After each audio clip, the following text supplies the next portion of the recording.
খাওয়ার সময় সালাম দেওয়া যাবে কিনা, নিজের ছেলেকে আব্বু এবং মেয়েকে আম্মু সম্বোধন করে ডাকা যাবে কিনা, ইস্তেঞ্জার পর কি টিস্যু ব্যবহার করা বিরাত, আল্লাহ রাসূল সাল্লাল্লাহু আলাইহি ওয়াসাল্লাম তো টিস্যু ব্যবহার করেন, মসজিদে শুয়ে থাকা বা ঘুমানো যাবে কিনা, ছোটকালে স্কুলের বন্ধুদের দেওয়া পূজার নাড়ু খেয়েছি, এদিকে আমার গুনাহ হয়েছে, এখন আমার করণীয় কি, দাড়ি কতটুকু রাখা ফরজ, মুসলমানদের উপরে নির্মম নিপীড়ন চলছে পৃথিবীর বিভিন্ন প্রান্তে, এক্ষেত্রে আমরা যারা বাংলাদেশে আছি আমাদের করণীয় কি, নবী সাল্লাল্লাহু আলাইহি সাল্লামের নাম শুনলে হাতের বৃদ্ধাঙ্গুলিতে চুমু খাওয়া এবং চোখে মোছা কি সুন্নাহসম্মত, জান্নাতে আমার ওয়াইফকে কি আমি পাবো, আল্লাহ না করুন আমি যদি জাহান্নামবাসী হই আর আমার স্ত্রী যদি জান্নাতবাসী হন, তাহলে আমার স্ত্রী কি অন্য কারোর হয়ে যাবে, এমন আমলের কথা বলেন যে আমল করলে আমার ওয়াইফ অন্য কারোর জন্য জায়েজ হবে না। চলুন তাহলে আর বিলম্ব না করে আপনাদের প্রশ্নের উত্তর দেওয়ার আলোকিত ভবনে আমরা প্রবেশ করি এবং শুরু করি আমরা প্রশ্নোত্তর দেওয়ার পালা। আবির হোসেন আপনি লিখেছেন, জান্নাতে আমার ওয়াইফকে কি আমি পাবো, আল্লাহ না করুন আমি যদি জাহান্নামবাসী হই আর আমার স্ত্রী যদি জান্নাতবাসী হন, তাহলে আমার স্ত্রী কি অন্য কারোর হয়ে যাবে, এমন আমলের কথা বলেন যে আমল করলে আমার ওয়াইফ অন্য কারোর জন্য জায়েজ হবে না।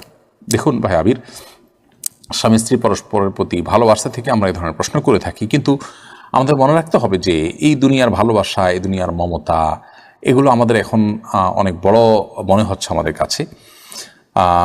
কিয়ামত সম্পর্কে আল্লাহ তাআলা বলেছেন যে ইন্না জালজালাতাস সাআতি শাইউন আযীম ইয়াওমা তারাউনাহা তাযহালু কুল্লু মুরজিআতিন আম্মা আরদাআত, মহাপ্রলয় যে হবে, কিয়ামত বা আপনার হিসাব দিবস তো অনেক পরে, সেটির যে সূচনা হবে মহাপ্রলয়ের মাধ্যমে, সেই মহাপ্রলয় সম্পর্কে আল্লাহ তাআলা বলেছেন এটা বিশাল বড় একটা বিষয় হবে, এত বড় বিষয় হবে যে দুগ্ধদানকারিণী মা নিজের দুধ দেওয়া সন্তান কথা ভুলে যাবেন এর ভয়াবহতায়, এবং গর্ভধারণকারী মার গর্ভে সন্তান আছে সে কথা ভুলে যাবেন ভয়াবহতার কারণে, ভয়াবহতার কোন পর্যায়ে চলে যাবে, এইসব ভালোবাসা এগুলো গৌণ হয়ে যাবে তখন যদি ওই পরিস্থিতির মুখোমুখি আমরা পড়ি। তো সেই জন্য আমরা ওই পরিস্থিতির কথা আঁচ করতে না পারার কারণে আমাদের কাছে আমাদের ভালোবাসাটা বড় হচ্ছে বা বড় করে আমরা দেখছি। এই কথা বলার উদ্দেশ্য হলো যে আমরা যারা চিন্তা করছি যে একসাথে থাকার ব্যবস্থা হোক, সেটা আমরা করি, তো এর চেয়ে বেশি আমাদের চিন্তা করা উচিত যেন আমি জাহান্নামে না যাই। আমার আল্লাহ না করুক জাহান্নামের ফয়সালা যদি হয়, তাহলে সেক্ষেত্রে একসাথে থাকা না থাকা এগুলো আমার মাথায় আসবে না, এগুলোর চেয়ে অনেক বড় বিষয় ঘটে যাবে। বিধায় আমাদের চেষ্টা থাকা উচিত জান্নাতে যাওয়ার। আর হ্যাঁ, এটাই হলো একমাত্র উপায় যে আপনারা উভয় জান্নাতে যাওয়ার মতো কাজ অব্যাহতভাবে করতে থাকবেন, জাহান্নাম থেকে মুক্ত থাকার কাজগুলো করতে থাকবেন, অর্থাৎ উভয় যাতে জান্নাতে যান সেই চেষ্টা করতে থাকবেন। এটাই হলো একমাত্র আমল। এর মাধ্যমে ইনশাআল্লাহ বিদিনিল্লাহ আল্লাহ তাআলা আপনাদের উভয়কে সেখানে সম্মিলন ঘটাবেন। এর বাইরে স্বামী স্ত্রী একজন জাহান্নামে গেলে আরেকজন জান্নাতে গেলে তার কি হবে, তার অন্য কারোর হয়ে যাবেন কিনা তিনি, এ বিষয়ে কোরআন হাদিসে আলাদা করে কোনো কিছু বলা নেই। এর প্রকৃত স্বরূপ কি হবে সেটা একমাত্র আল্লাহ রাব্বুল আলামিন ভালো জানেন। আলামুল গায়বের বিষয়, অদৃশ্যের জগতের বিষয় কি হবে না হবে আমরা ধারণা করে কোনো কথা বলতে পারি না। তবে আল্লাহ রাব্বুল আলামিন যা ফয়সালা করবেন সেটাই হবে, এবং আমি যদি আল্লাহকে সন্তুষ্ট করে দুনিয়া থেকে যেতে চাই তো আমার চাওয়ার বাইরে কিছু হবে না ইনশাআল্লাহ তাআলা। আলাউদ্দিন ফারাবি আপনি লিখেছেন, ইস্তেঞ্জার পর কি টিস্যু ব্যবহার করা বিরাত, আল্লাহ রাসূল সাল্লাল্লাহু আলাইহি ওয়াসাল্লাম তো টিস্যু ব্যবহার করেন।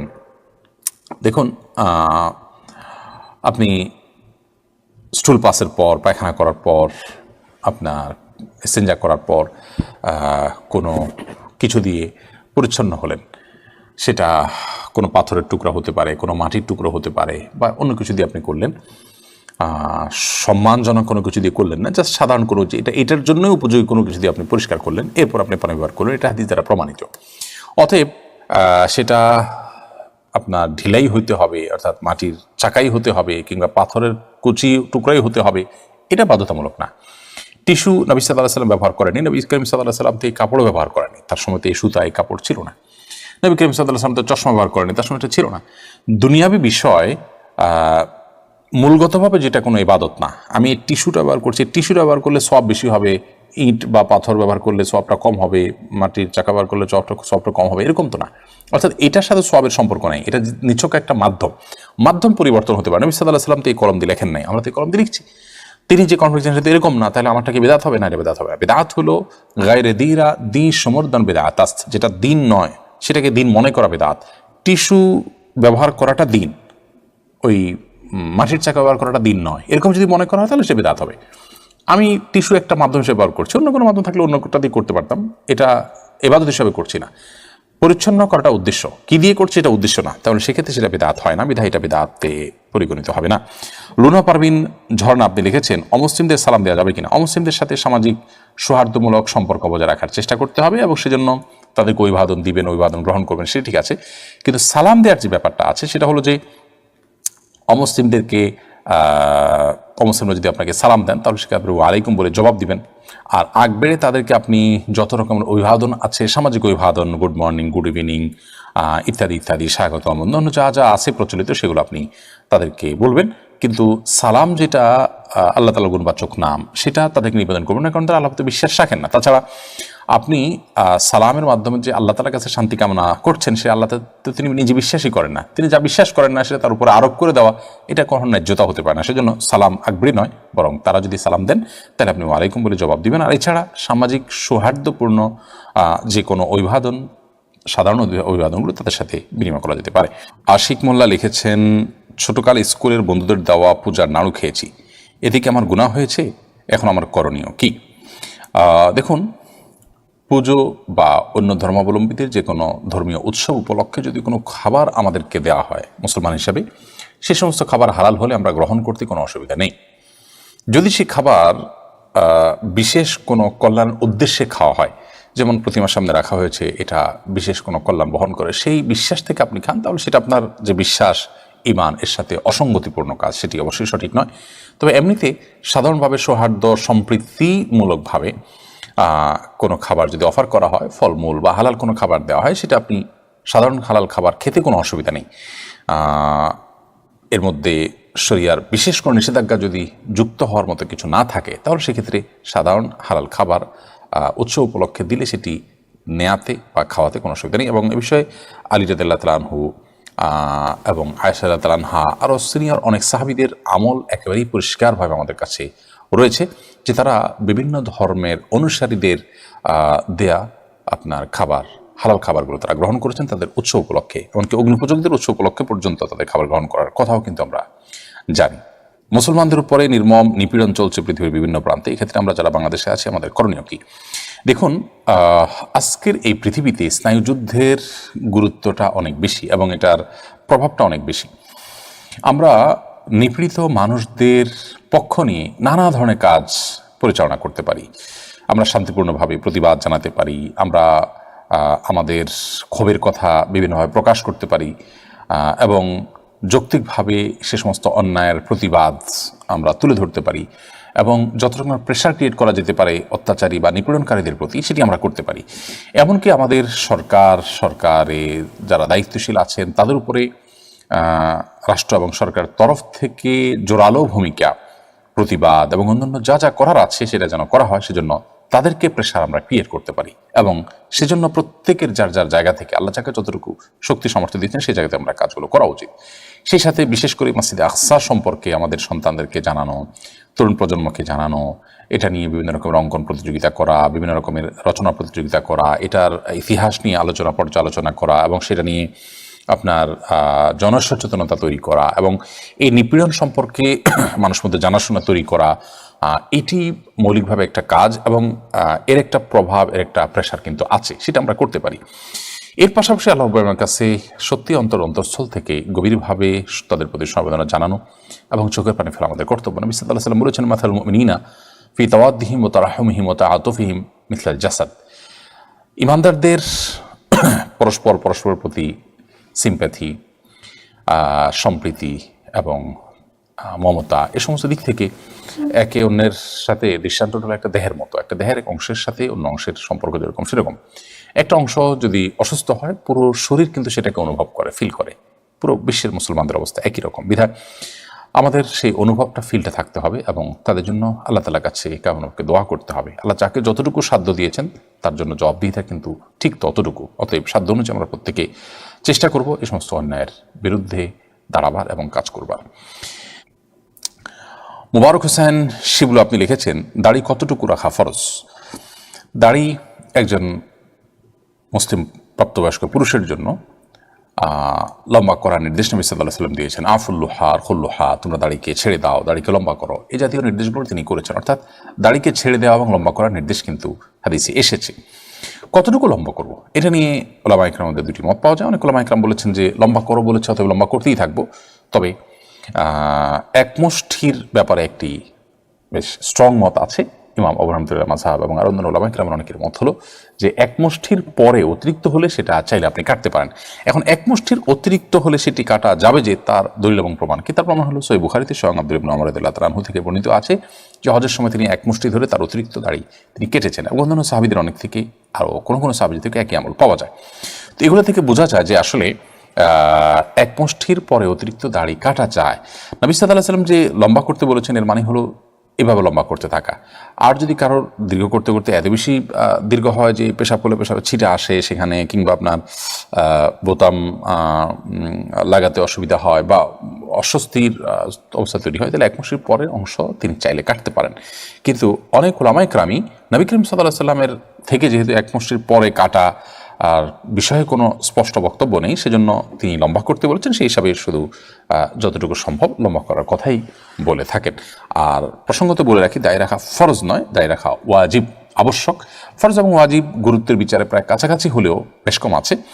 ফরজ প্রমাণ হয় যেরকম দলিল দ্বারায়, ওয়াজিব প্রমাণ হওয়ার জন্য সেরকম দলিলের প্রয়োজন হয় না। অর্থাৎ যতটা স্পষ্ট, যতটা শক্তিশালী এবং অকাট্য দলিল প্রয়োজন হয় ফরজ প্রমাণ হওয়ার জন্য, ওয়াজিব প্রমাণ হওয়ার জন্য ততটা অকাট্য দলিলের প্রয়োজন হয় না। সামান্য একটু পার্থক্য আছে, জন্য দাড়ি রাখাটা ফরজ নয় বরং ওয়াজিব আমরা বলতে পারি।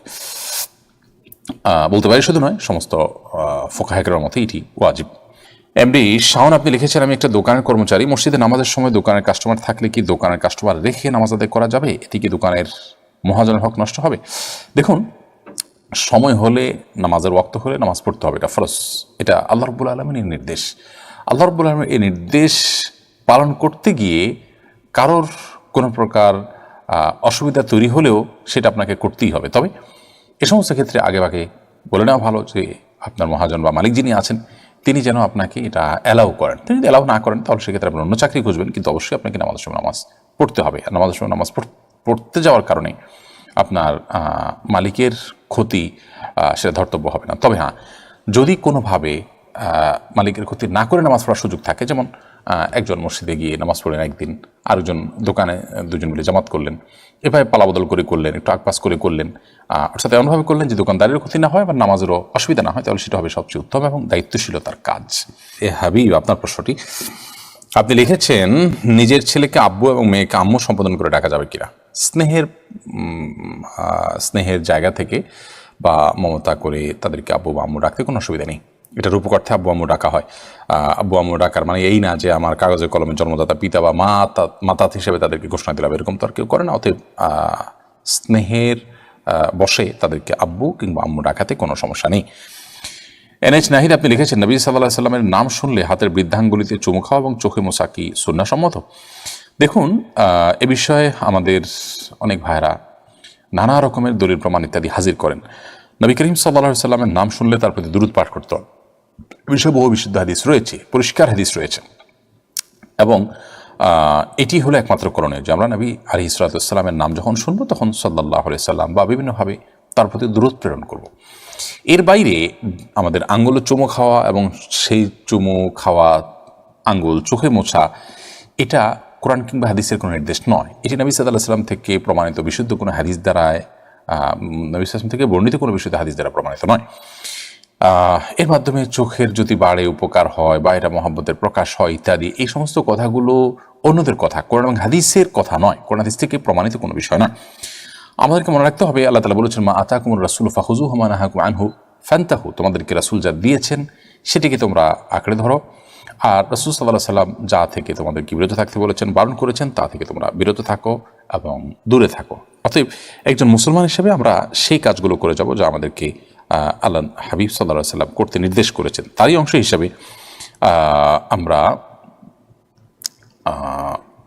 নবী সাল্লাল্লাহু আলাইহি সাল্লাম নাম শোনার পর দুরূদ পাঠ করব, আর আঙ্গুলে চুমু খাওয়া, চোখে মোছার নির্দেশ যেহেতু তিনি করেননি, কোরআন হাদিস দ্বারা প্রমাণিত নয়, বিধায় সেগুলো থেকে আমরা বিরত থাকবো। এমনি নাইম হাসান লিখেছেন, মসজিদে শুয়ে থাকা বা ঘুমানো যাবে কিনা? মসজিদ শোবার জায়গা নয়, কিন্তু কেউ যদি ইতিকাফের নিয়তে মসজিদে শোয়, ঘুমায়, তাহলে সেটা ঠিক আছে।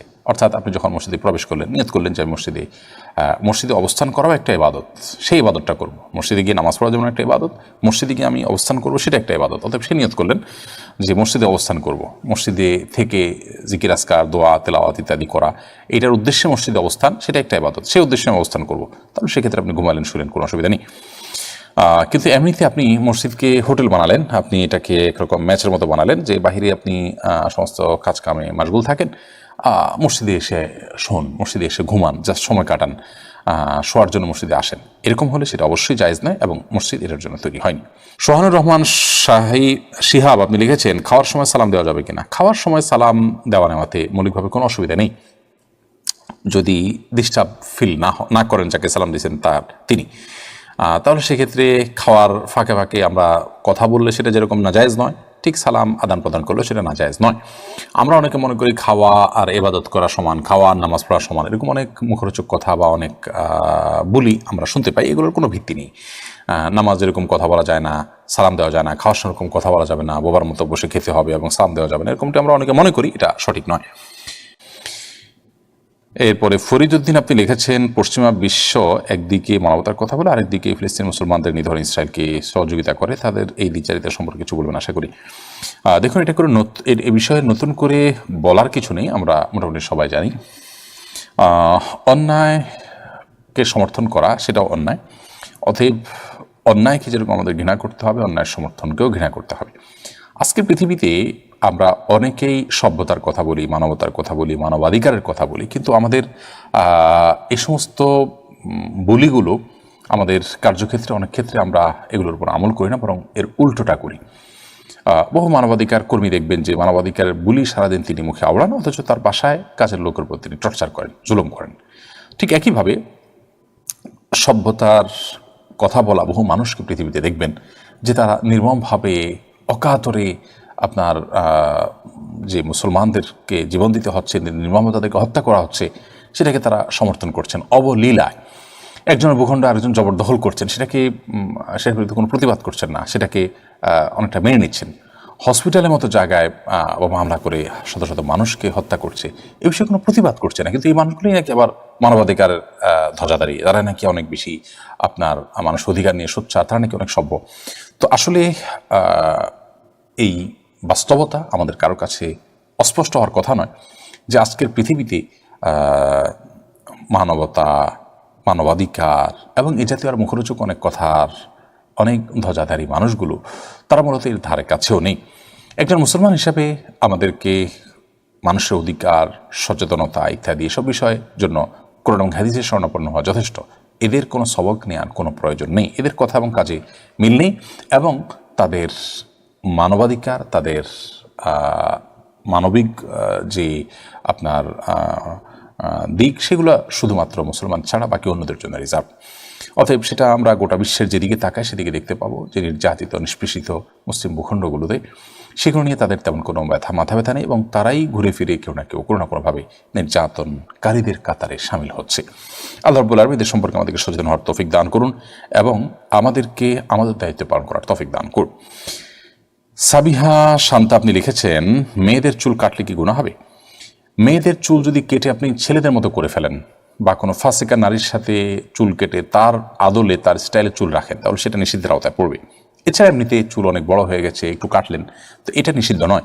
উম্মাহাতুল মুমিনিনদের থেকে চুল কাটা বিষয়ে প্রমাণিত আছে, কিন্তু এর মানে এই না যে ওই যে বললাম চুল কেটে আপনি পুরুষের মতো করে ফেললেন, যে নারী পুরুষ আলাদা করার কোনো সুযোগ নেই, অথবা আপনার কোনো ফাসেকা নারীর চুলের স্টাইল আপনি ধারণ করলেন, সেরকম যদি হয় তাহলে সেটা নিষিদ্ধের আওতায় পড়বে। কারণ মান তাশাব্বাহা বিকওমিন ফাহুমিনহুম, যে ব্যক্তি কোনো জাতির সাদৃশ্য গ্রহণ করে সে তাদের অন্তর্ভুক্ত হবে। তাছাড়া নবী সাল্লাল্লাহু আলাইহি ওয়াসাল্লাম বলেছেন লাআনাল্লাহুল মুতাশাব্বিহাত মিনান নিসাই বির-রিজাল, যেসব নারীরা পুরুষদের সাথে বিভিন্ন তাদের আচার আচরণ, তাদের কাজকর্ম, পোশাক আশাক ইত্যাদিতে কোনো পুরুষের সাথে সাদৃশ্য গ্রহণ করে সে তাদের অন্তর্ভুক্ত হয়। অতএব সে জিনিস যেন না হয় সেটা খেয়াল রাখতে হবে। এটা খেয়াল রেখে আপনি যদি চুল কাটেন, খুব বেশি লম্বা হয়েছে, আপনি চুলের কিছু অংশ কাটলেন, তাহলে সেটা নিষিদ্ধের আওতায় পড়বে না ইনশাআল্লাহ তাআলা। এরপর গাজী ইকবাল মাহমুদ আপনি লিখেছেন আমার আপন চাচাতো ভাই মিথ্যা সালিশের কাগজ বানিয়ে আমার মৃত মায়ের জায়গা আত্মসাৎ করার চেষ্টা করছে। কথা বলতে গেলে গায়ে হাত দেওয়ার চেষ্টা করে, কথায় কথায় কোরআন ছুঁয়ে কসম খাওয়ার কথা বলে। এরকম আত্মীয়ের সাথে সম্পর্ক রাখার ব্যাপারে শরীয়তের সমাধান জানতে চাই। দেখুন, যে আত্মীয় আপনার প্রতি অন্যায় করতে চাচ্ছে, আপনি অন্যায়ের বিহিতের চেষ্টা করবেন, মামলা মোকদ্দমা বিচার আচারের মাধ্যমে আপনি আপনার হক আদায় করার চেষ্টা করবেন। এটাতে আত্মীয়তার সম্পর্ক ছিন্ন করার যে অপরাধ সেটি আপনার হবে না। কিন্তু এর পাশাপাশি আত্মীয় হিসেবে সেও যেন অন্যায় থেকে বিরত থাকে, সে যেন সৎ হয়, সে যেন নিষ্ঠাবান হয়, সে যেন অন্যায়কারী না হয়, সে ব্যাপারে আপনি ন্যূনতম দায়িত্ব আদায় করার চেষ্টা করবেন এবং আপনি চেষ্টা করবেন তাকে সতর্ক করার, তাকে বাঁচাবার এবং তাকে গুনাহ থেকে মুক্ত রাখার এই চেষ্টা আপনার মধ্যে অব্যাহত থাকবে। সেই সাথে তার কল্যাণ কামনা করবেন, সে যেন ভালো মানুষ হয়ে যায়, সমস্ত ছেড়ে দেয় এবং তার কোনো কষ্টে আপনি ব্যথিত হবেন, এগুলো আপনার তার প্রতি ঠিকই থাকবে। কিন্তু সেই সাথে সে যে অন্যায় করছে সে অন্যায়ের বিহিত তার প্রতিকারের চেষ্টা আপনি অব্যাহত রাখবেন। এই প্রতিকারের চেষ্টা করতে গিয়ে যদি সে নাখোশ হয়, অসন্তুষ্ট হয়, এতে আপনার কিছু আসে যায় না, কারণ আপনাকে শরীয়ত তার সকল জুলুমকে মেনে নিতে কিন্তু বলে না। রিবি খাতুন আপনি লিখেছেন চারপাশে পূজার জন্য বক্স বাজছে, এটাতে অজান্তে মন মিউজিকের দিকে চলে যায়, এর থেকে বাঁচার উপায় কি? দেখুন, শব্দ দূষণ নিয়ে আমরা দীর্ঘদিন থেকে কথা বলছি। ধর্মীয় বিভিন্ন অনুষ্ঠান, সেটা হোক মুসলমানদের, হোক হিন্দুদের বা অন্য কারোর, কিংবা রাজনৈতিক অনুষ্ঠান, কিংবা তথাকথিত সাংস্কৃতিক অনুষ্ঠান বা বিনোদনমূলক অনুষ্ঠানগুলোতে আজকাল এত হাই ভলিউমে আমরা বক্স, মাইক ইত্যাদি আপনার চালু করে রাখি যে আশপাশে মানুষের জীবনযাপন করাটা কঠিন হয়ে যায় এবং তারা অতিষ্ঠ হয়ে যান। তো এমনটি করা আমাদের উচিত না, এক্ষেত্রে প্রত্যেকের দায়িত্বশীল আচরণ করা উচিত। এখন হিন্দু ধর্মাবলম্বী ভাইরা তারা তাদের পুজো অর্চনার অংশ হিসাবে যদি গান বাজান তাদের করতেই হয়, কিন্তু সেটার আওয়াজে আশপাশে মানুষের জীবনযাত্রা ব্যাহত হয় বা কষ্ট হয়, এরকম কিছু করা তাদের উচিত নয় বলে আমি মনে করি। বিষয়টি তারা বিবেচনা করবেন এবং তাদের প্রতি সেরকম উদাত্ত আহ্বান শান্তিপূর্ণভাবে বিনয়ের সাথে রাখা যেতে পারে। সেই সাথে তারা যদি না শুনেন, না মানেন, অথবা তাদের কাছে সে আহ্বান রাখার মতো সুযোগ না থাকে, তাহলে সেক্ষেত্রে আপনি নিজেকে নিয়ন্ত্রণ করার চেষ্টা করবেন এবং ইচ্ছার বাইরে যদি সেদিকে মন যায়, ইনশাআল্লাহ কারণ আপনার গুনাহ হবে না। আপনি নিজেকে চেষ্টা করবেন সেখান থেকে বিরত রাখার, মনকে অন্যদিকে রাখার। এরপরে ক্রিকেটার সাব্বির হাসান এই আইডি থেকে আপনি লিখেছেন, আমার যখন 2-3 বছর বয়স তখন আমার মা আমাকে ছেড়ে চলে যায়। তিনি আরেক জায়গায় বিয়ে করেন, তিনি পর্দা করেন না। আমি তার বড় ছেলে, তার সাথে আমার মাঝে মধ্যে যোগাযোগ হয় তিনি পর্দা না করার কারণে আমি গুনাহগার হবে কিনা। 2-3 বছর বয়সে আপনার মা আপনাকে ছেড়ে চলে গিয়ে তিনি অন্যায় করেছেন, সন্দেহাতীতভাবে সন্তান হিসাবে আপনাকে সঙ্গ দেওয়া তার কর্তব্য ছিল এবং চলে না যাওয়া উচিত ছিল। কোন পরিস্থিতিতে গিয়েছেন বা কতটা বাধ্য হয়েছেন আদৌ সেটা আমি জানি না, ভিন্ন বিষয়। আর অন্য জায়গায় তার বিয়ে হয়েছে, এখনও আপনারা মা সন্তান হিসেবে আপনাদের সম্পর্ক আছে এবং তার অন্য জায়গায় বিয়ে হলেও আপনাদের সাথে পরস্পরের সাথে যে সম্পর্ক ছিল সেটা আছে এবং সেটা মৃত্যু পর্যন্ত থাকবে। বিধায় আপনি সন্তান হিসাবে অবশ্যই তার পর্দাহীনতার উপরে তাকে আপনি বোঝানোর চেষ্টা করবেন, মা হিসাবে তাকে শ্রদ্ধা করবেন, তার জন্য হাদিয়া, উপঢৌকন, কোনো উপহার নিবেদন করার চেষ্টা করবেন, ভালোবাসা, শ্রদ্ধা প্রকাশ করার চেষ্টা করবেন। এক কথায় সন্তান হিসাবে যে দায়িত্ব আছে সেই দায়িত্বটুকু আপনি পালন করার ন্যূনতম চেষ্টা করবেন যতটুকু আপনার তৌফিকে আছে এবং তারই মাধ্যমে তাকে আপনি পর্দার কথা বলবেন, তাকে আপনি দিনের পথে আনার চেষ্টা করবেন। এই চেষ্টাটা অব্যাহত রাখা আপনার কর্তব্য। তারপরও যদি তিনি সংশোধন না হন, আপনাকে না শুনেন, তাহলে সেক্ষেত্রে আপনি আল্লাহর কাছে গুনাহগার হবেন না, কিন্তু আপনার দায়িত্বটুকু আপনাকে পালন করতে হবে। ঘুষ দিয়ে চাকরি নিলে সারা জীবনের ইনকাম কি ঘুষের টাকার মতো হয়ে যাবে? না, ঘুষের টাকা দিয়ে, ঘুষ দিয়ে যদি চাকরি নেন, চাকরিটা যদি হালাল হয় তাহলে আপনার সারা জীবনের ইনকামটাই হারাম হয়ে যাবে, এটা সেরকম না। তবে ঘুষ দিয়ে চাকরি দিয়ে যে অন্যায় করেছেন সেটুকু আপনি হারাম কাজ করেছেন এবং তার জন্য আল্লাহর কাছে আপনাকে তওবা করতে হবে, ইস্তেগফার করতে হবে এবং গুনাহ থেকে বেরিয়ে আসার জন্য চেষ্টা করতে হবে। পরবর্তীতে যেন আর কখনো না হয় বলে সে চেষ্টা করতে হবে, কিন্তু পরবর্তীর উপার্জনগুলো আপনার এর কারণে সবগুলো হারাম হয়ে যাবে না।